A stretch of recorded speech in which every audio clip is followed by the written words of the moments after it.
Assalamualaikum warahmatullahi wabarakatuh. Kali ini saya akan menjelaskan bagaimana fitur 3D model yang ada pada menu single part Autodesk Inventor. Nah, sebelum kita masuk ke sini, caranya adalah ketika kita buat di menu home sini, kita buat new, pilihnya ke standar MMIPT. Kemudian kita harus membuat sketnya 2D dulu ya. Jadi membuatnya komponen itu kita harus klik 2D sketch dulu. Kita pilih plane-nya, kita buat gambarnya dulu, sketchnya awal. Nah, seperti ini. Kita kasih dimensi mungkin 15. Kemudian kita buat rectangle 3 point ini. Seperti ini. Kita kasih jarak mungkin 30. Kita nonaktifkan dulu, kita hapus dulu ini. Nah, seperti ini. Kemudian baru kita finish sketch. Lalu baru bisa aktif fitur 3D modelnya. Seperti itu. Nah, di fitur 3D model ini kita bisa memanfaatkan banyak sekali fiturnya ya.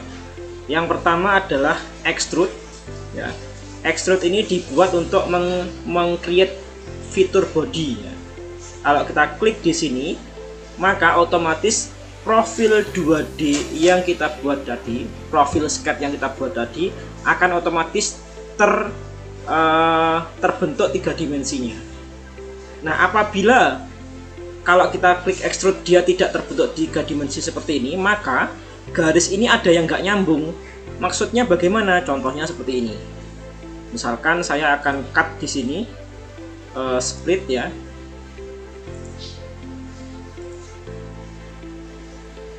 Sebentar, nah seperti ini. Saya cut di sini. Nah, mungkin kita membuat garisnya itu sudah kelihatan nyambung, tapi sebenarnya nggak nyambung. Contoh. Nah, seperti ini kan kelihatannya nyambung ya, kelihatan nyambung, tapi sebenarnya dia nggak nyambung karena kita terburu-buru ngeklik, makanya kita nggak paham dengan ini sudah nyambung apa belum, itu nggak paham ya. Jadi kita finish sketch dulu, kemudian kita extrude, maka otomatis dia tidak terbentuk 3 dimensi seperti ini.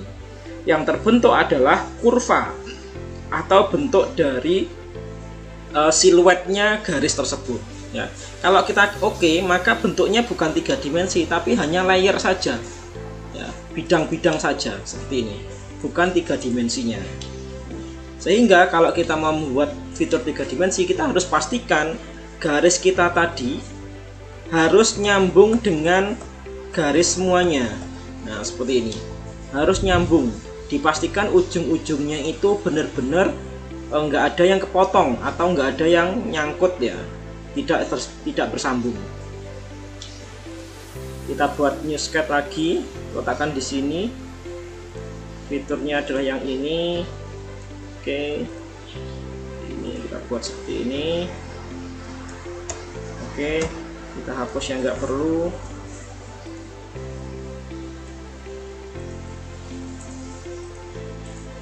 Kita extrude.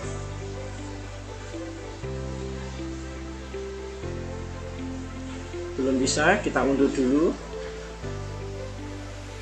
Kita extrude.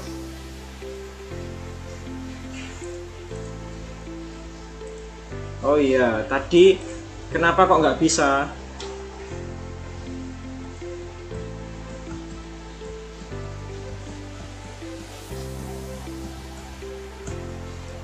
Oke. Kita extend ya, biar nyambung lagi. Kita cut dulu yang ini, 1 2 3. Ini juga kita cut. Ini kita cut. Kita finish cut dulu, lalu kita extrude. Nah, kalau dia itu tidak bisa dibuat 3 dimensi seperti ini, hasilnya seperti ini, jangan khawatir ya. Jangan khawatir, tetapi kita bisa nonaktifkan fitur surface ini. Kita pilih modenya yang ini. maka otomatis dia menjadi 3 dimensi ya, seperti itu. Jadi jangan bingung. Kita ulang, kita klik extrude. Kalau kita fiturnya masih aktif di sini surface-nya, kita nggak akan bisa membuat 3 dimensi. Yang ada hanya membuat surface-nya saja. Jadi kalau kita mau membuat 3 dimensi, kita nonaktifkan surface-nya, kita pilih profilnya seperti ini. Nah, kemudian di sini fitur ini ada berbagai macam ya. Yang pertama direction, arahnya ke depan atau mundur ke belakang, atau simetris atau tengah-tengahnya, atau non simetris. Jadi depan dan belakangnya berbeda-beda. Nah, seperti ini. Biasanya kalau kita membuat ukuran, pastikan dia itu simetris ya. Tapi tergantung, apabila sketnya itu tidak simetris ya kita sesuaikan tidak simetris seperti itu. Kemudian solid name-nya ini kita bisa, kalau kita oke ya, maka di sini munculnya extrusion. Padahal di sini kita bisa kasih nama ya, mungkin body 1 ini ya. Klik kanan edit feature, kita bisa ganti warna, namanya jadi body.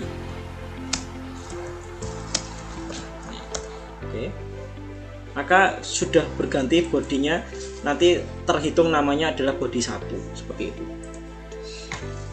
Oke, fitur extrude sudah selesai. Selanjutnya adalah fitur revolve. Kalau yang revolve ini harus kita buat garis bantunya dulu ya. Misalkan seperti ini, kita akan buat garis ini ya, dimana dia saling menghubungkan. Dan revolve itu harus ada aksisnya atau sumbunya. Misalkan sumbunya di tengah-tengah seperti ini. Oke, kita finish cut dulu, lalu kita pilih revolve-nya. Fiturnya otomatis akan aktif di sebelah sini. Langsung kita disuruh untuk select aksisnya. Nah, seperti ini. Kalau kita full ya kita tulis 360. Kalau nggak full mungkin 270, maka dia terpancung sampai 270 derajat. Arahnya bisa kita balik ya, seperti ini. Atau mau kita asimetriskan seperti ini. Mau kita buat persudut yang berbeda ya, seperti ini contohnya. Kemudian kita bisa buat ini cut bodies atau create bodies. Kalau cut itu digunakan untuk memotong, kalau create berarti untuk membuat body baru. Kalau untuk ini intersect, dia itu di saling tengah-tengahnya ya, yang dia itu bersinggungan dengan garisnya tadi. Nah, dengan 3 dimensinya tadi. Kemudian kalau yang ini membuat body baru. Kalau membuat body baru ini dia nggak akan gabung dengan solid body yang tengah-tengah ini. Nah, misalkan kita klik yang ini, maka secara keseluruhan dia itu nyambung ya, nyambung dengan yang tadi. Tapi kalau kita buat edit feature yang ini, kita pilih yang ini, kita oke, maka ini nggak nyambung dengan yang ini ya, bodinya nggak sama. Nah, ini dia hanya bertumpuk saja. Oke, seperti itu. Itu adalah contoh penggunaan revolve. Masuk ke penggunaan sweep. Kalau sweep ini fungsinya untuk membuat jalur ya, pad ya. Contohnya adalah kita buat new sketch dulu, kita letakkan di sini. Kita harus buat padnya dulu. Padnya mungkin ya, bentuknya macam-macam ya, seperti ini. Kita fillet, filletnya adalah 10 seperti ini. Kita finish cut dulu, lalu kita harus buat profilnya. Jadi profilnya ini membentuk dan mengikuti garis ini. Caranya adalah kita bisa buat plane di sini, kita letakkan di originnya, klik di sini. Nah, kita buat 0, kita new sketch di sini. Lalu kita buat projectnya, di project dulu agar muncul titiknya. Oke, sudah. Lalu kita buat dia bentuknya mungkin segi 5 ya, segi 6. Oke, seperti ini. Kita finish CAD, kemudian kita pilih swipe, maka otomatis profilnya yang ini yang aktif. Tinggal disuruh milih kurvanya itu jalurnya yang mana, pilih yang ini.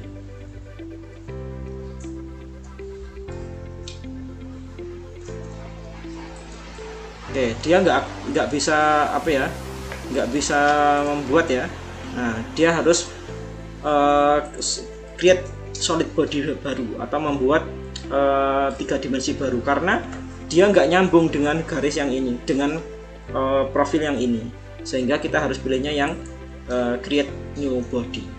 Kita oke, jadinya seperti ini ya. Kemudian kita masuk ke love. Kalau ke love ini masuknya adalah membuat 2 bidang yang berbeda ya. Misalkan saya membuat ini, membuat lingkaran ya, seperti ini. Kemudian kita finish CAD, kemudian dia naik ke atas mungkin sejauh 50 ya. Kemudian di sini kita mau buat new sketch lagi. Nah, seperti ini. Jadi sketchnya tuh di sini ya, di bidang plane yang baru ya. Plane yang baru kita buat segi 6 ya mungkin. Kita project dulu agar muncul titiknya. Nah, seperti ini kita project. Misalkan seperti ini. Kita down saja, kita finish CAD. Lalu kita love. Kita pilih fiturnya yang ini, klik add-nya, pilihnya yang ini. Kemudian kita pilih yang ini, harusnya membuat membuat create body ya. Ini new solid, maka dia baru bisa aktif. Nah, jadinya seperti ini. Oke. Jadi kita sudah punya 3 jenis 3 dimensi ini. Oke, seperti itu. Untuk emboss ini digunakan untuk membuat huruf ya, huruf yang dia itu membuat kayak membuat istilahnya, di stempel ya, di stempel di permukaannya sini ya. Kemudian yang ngedarif ini digunakan untuk memperkecil komponen. Jadi misalkan komponennya itu kurang besar ya, bisa diperbesar, kurang kecil berarti diperkecil, seperti itu. Kalau ribbon ini digunakan untuk membuat istilahnya struktur tulangan di dalam sebuah part 3 dimensi yang berongga. Kalau di call ini digunakan untuk membuat logo atau menempelkan gambar pada sketch 3 dimensi. Kemudian yang import ini digunakan untuk mengimport file dari format CAD yang lain, misalkan dari SolidWorks atau dari AutoCAD atau dari Fusion 360 dan sebagainya. Kalau unwrap ini saya jarang menggunakan, sehingga tidak saya jelaskan di kesempatan kali ini. Kalau yang hole ini digunakan untuk membuat lubang ya, lubang ya, seperti ini. Kita harus ada titiknya. Nah, seperti ini. Nah, oke. Jadinya lubang seperti itu. Kalau fillet, untuk membuat fillet ya, seperti ini, sama seperti 2D, bedanya adalah kita mengaktifkan fiturnya di fitur 3 dimensi. Chamfer juga sama, membuat chamfer ya, seperti ini. Kemudian shell untuk membuat rongga ya, ini bisa kita buat rongga 1, 2 sehingga dia itu berongga. Kita buat ketebalannya 0,5 sehingga kita sudah punya benda yang berongga seperti ini. Kalau draft ini digunakan untuk membuat fitur atau mengcut fitur ya, fitur seperti ini. Ujungnya itu di-cut. Tapi saya jarang sekali menggunakan draft ini. Kalau thread digunakan untuk membuat ulir ya.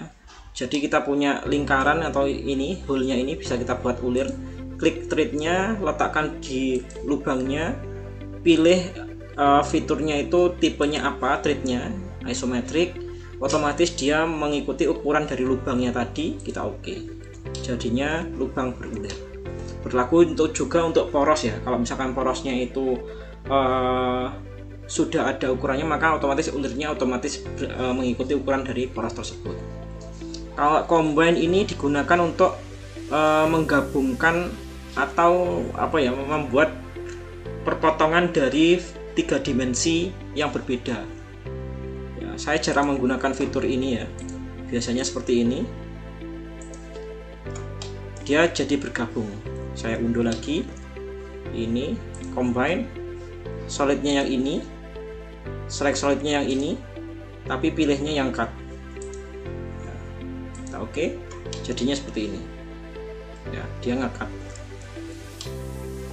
Kemudian thickness atau offset ini digunakan untuk mempertebal atau mempertipis ya. Misalkan saya klik thicken offset ini, kita klik permukaan ini, dia bisa kita tambahkan majunya berapa, mungkin kita buat 5, maka otomatis dia seperti ini, create body, dia otomatis bertambah panjang 5 mili, tidak usah kita buat nyusket lagi. Kemudian kalau split ini digunakan untuk membagi fitur 3 dimensi ya. Nah, seperti ini.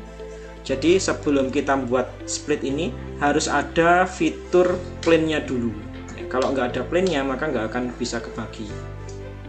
Klik split ini, tool-nya adalah plane ini, face-nya adalah yang ini. Kita oke. Maka dia terbagi menjadi 2 permukaan. Nah, seperti itu. Kemudian delete face digunakan untuk menghapus permukaan. Nah, saya jarang menggunakan ini. Kalau finish ini digunakan untuk mengset parameternya. Shape generator digunakan untuk membuat membuat 3 dimensi dalam bentuk yang seringan mungkin dan seefektif mungkin dalam menopang beban. Seperti itu, tapi saya jarang menggunakan ini. Ini digunakan apabila kita membuat komponen-komponen yang mengharuskan kita untuk meringankan beratnya, seperti itu. Kalau plane, fungsinya untuk membuat plane sama seperti tadi, plane-nya ada banyak sekali, sudah saya jelaskan di beberapa video saya di YouTube. Nanti silakan bisa dilihat cara penggunaan dari masing-masing fitur plane ini. Kalau yang axis ini digunakan untuk membuat titik tengah atau garis sumbu ya. Garis sumbu. Kalau poin digunakan untuk membuat poin ya, seperti ini, ada poinnya. Kalau UCS ini untuk melihatkan koordinatnya ya, seperti ini. Kalau pattern digunakan untuk membuat pattern tapi fiturnya 3 dimensi, jadi ini bisa kita copy sejumlah berapa. Kalau circular pattern ini digunakan untuk mengcopy secara circular atau bersumbu, memutar gitu. Kemudian kalau yang ini sketch driven pattern, ini untuk membuat fitur yang sama tetapi dia menggunakan titik-titik ya, titik-titik. Kemudian masuk ke box ini saya jarang menggunakan karena ini fitur untuk digunakan pembuatan istilahnya benda-benda yang sifatnya itu lengkungan-lengkungan ya, seperti itu. Surface ini saya jarang menggunakan, simplify jarang menggunakan, stress analysis digunakan untuk membuat analisis tegangan seperti itu. Oke, mungkin itu fitur dari 3 dimensi yang dapat saya sampaikan. Penjelasan lebih lanjut bisa kita contohkan langsung saja ketika kita mengerjakan atau membuat studi kasus pada soal-soal latihan pada single part maupun 3D assembly ya, seperti itu. Semuanya bisa kalian cek di YouTube saya, Keseharian Pendidikan Teknik Mesin, agar kalian bisa memahami penggunaan masing-masing fitur 3 dimensi atau 3D model pada Autodesk Inventor. Mungkin untuk kali ini sekian saja video dari saya. Ada kurangnya mohon maaf. Assalamualaikum warahmatullahi wabarakatuh. Selamat belajar.